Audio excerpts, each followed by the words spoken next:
Hello and welcome to PC. My name's Jack and today we're going to be reviewing the Stormforce Prism equipped with an i9-11900k and an RTX 3070. Before we get into the review, can I please ask that you subscribe to the channel and click that notification bell. Also, if you want to interact with us more, you should join our Discord, where we are most of the time. So, taking a look at the PC itself then. The Stormforce Prism sits in a Corsair iQ465X, a very stylish, quality case from a brand you can trust.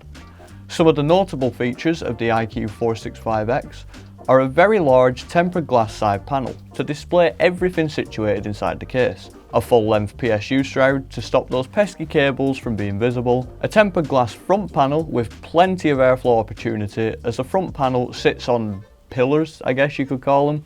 Nice little air filter too.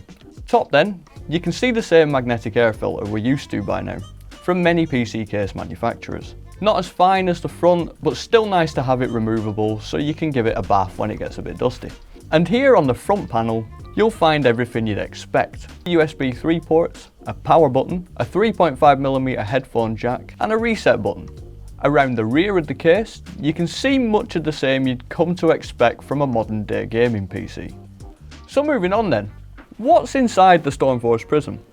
Well, lots, but the main selling points are of course the Intel Core i9-11900k, Intel's latest 11th gen flagship processor, with a whopping 8 cores, 16 threads, 16MB of L3 cache, and capable of turboing from 3.5GHz to 5.3. And of course we can't forget Nvidia's RTX 3070, leading the charge on graphical performance in this machine. A great price to performance card, at MSRP, 5,888 CUDA cores, a 1.73GHz boost clock, and 8GB of GDDR6 VRAM. It's plenty capable of driving pretty much any game at 1440p, heck most of them at 4K with obvious exceptions. I'm looking at you, Cyberpunk.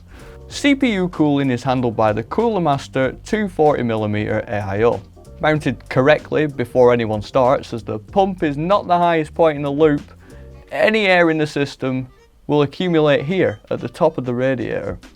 So it's evident Stormforce knows what they're doing. And the Stormforce Prism comes equipped with 16GB, two 8GB sticks, of DDR4 3600MHz Corsair Vengeance RAM.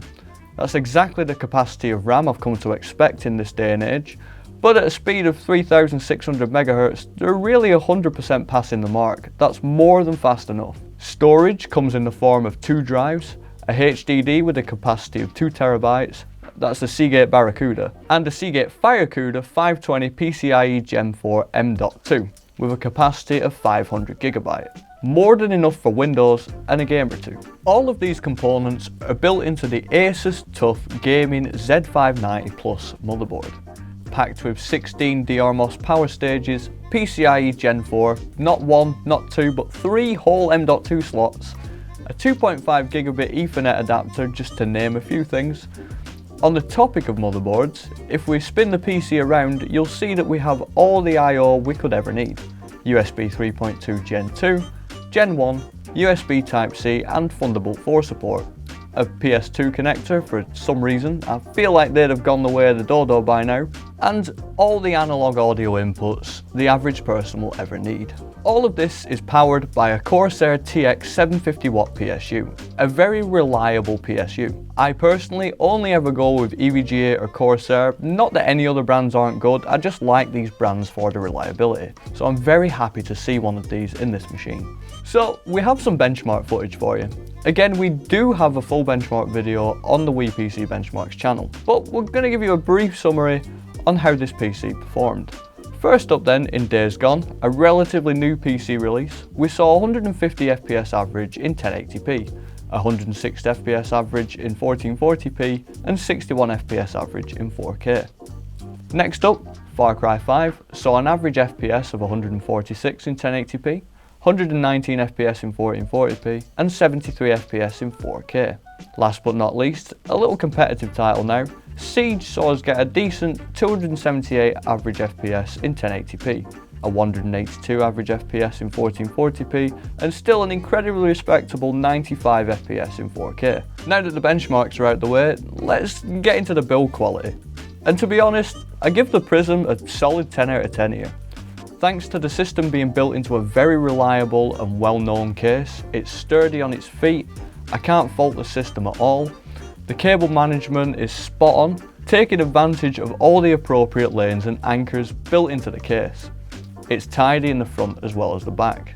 There's thought gone into the layout of the cables. For example, the PCIe power cable, logically it could have been routed down in front of the GPU, but that would obscure the RTX logo and wouldn't act as sort of an additional GPU support during shipping. Now that I've mentioned shipping, these PCs were shipped immaculately, even as far as to pack the PC with those expanding foam bag things. I forget the actual correct name for them, but they're way cooler than bubble wrap, right up there S tier packing material. One of the biggest gripes I have with a lot of pre-built manufacturers is that they make a conscious effort to stop you from upgrading your PC. By their logic, forcing you to go back to them and buy a whole new PC when one of your parts becomes either outdated or breaks. Well, with Stormforce, of course you can upgrade your PC down the line. One of the biggest things I commend Stormforce for is using non-proprietary parts, allowing consumers to upgrade any part of their system should they choose to do so. Stormforce makes absolutely zero attempts to impede you upgrading your PC, and that's something we need to see a lot more of from everybody. The Stormforce Prism is an amazingly well valued and well built machine. This is also the same for the other three we received. Look out for the video where Paul takes us through some of the best Stormforce PCs we have with us right now. What I do find a little strange, however, is half of a push-pull configuration they have going on with the I/O. The three Corsair 120 RGB fans at the front push air through the radiator, fine, but on the rear side of the radiator they have one fan mounted at the top in a push-pull configuration with the Corsair fans at the front. I would assume that they have done this to save adding another fan for cost effectiveness. You should always have an exhaust fan, and that job landed on the other 120mm Cooler Master fan included with the I/O. There's nothing wrong with this, it's not a no-no. I just would have liked to see them add another Corsair fan. You're already paying 2.3k-ish for this machine, very reasonable in the market nowadays, but still, what's another fan? I see why they chose to remove the bottom fan from the radiator, and again, this is a testament to Stormforce knowing what they're doing, because the top fan here will be throwing a greater airflow towards the motherboard VRMs, RAM, and socket itself, all things sometimes neglected by pre-built manufacturers. With that out of the way then, the Stormforce Prism we received had the M.2 drive in slot 3. This is a PCIe Gen 3 lane, so in using that they're impeding the speed of the FireCuda M.2 that has support for Gen 4. This, however, could have been done on purpose. They could very well be leaving the top primary M.2 slot free for the users to upgrade with another M.2 SSD, leaving the most accessible and the slot that any YouTube video would tell you to use free for the user to place another SSD into. Given the quality of the build and all the thought put into it, I'm going to assume this was done intentionally. What wasn't intentional, however, or what I at least hope was not intentional, that all of our Stormforce PCs arrived with XMP disabled, with the exception of the 1660 Super model that only has a RAM speed of 2666.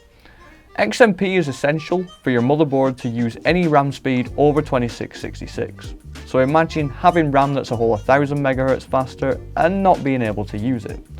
Stormforce, you need to make sure XMP and all the relevant BIOS settings are tuned properly. A vast majority of pre-built consumers are people that don't really know how to build a PC or very much about them at all. Expecting someone with very little PC knowledge to make sure BIOS settings are properly configured is a pretty big ask. I know you were shipping these to us, a tech review company, and we're gonna know what we're doing when we get them. And the fact that none of them had XMP enabled baffles me. I refuse to believe all four slipped up in QC, and you just wanted to give us a clean slate to test with. But I do have to take them at face value and for all intents and purposes act as a consumer. But this, however, is literally the only real issue I had. Everything else is just, I'd prefer this, I'd prefer that. Stormforce build very good PCs. one of, if not the best pre-built PCs I've had the pleasure of reviewing. Stormforce, you're doing almost everything right. You're priced correctly, very competitively, you know what you're doing, you've put real thought into your graft, and we really appreciate that. I can't recommend this PC enough. Make sure you hit like and subscribe to the channel if you want to stay up to date on all the latest tech and hardware. And remember to join our Discord if you have any questions or if you just want to come and have a laugh with us. Thanks again guys, my name's Jack from WePC and I'll see you in the next one.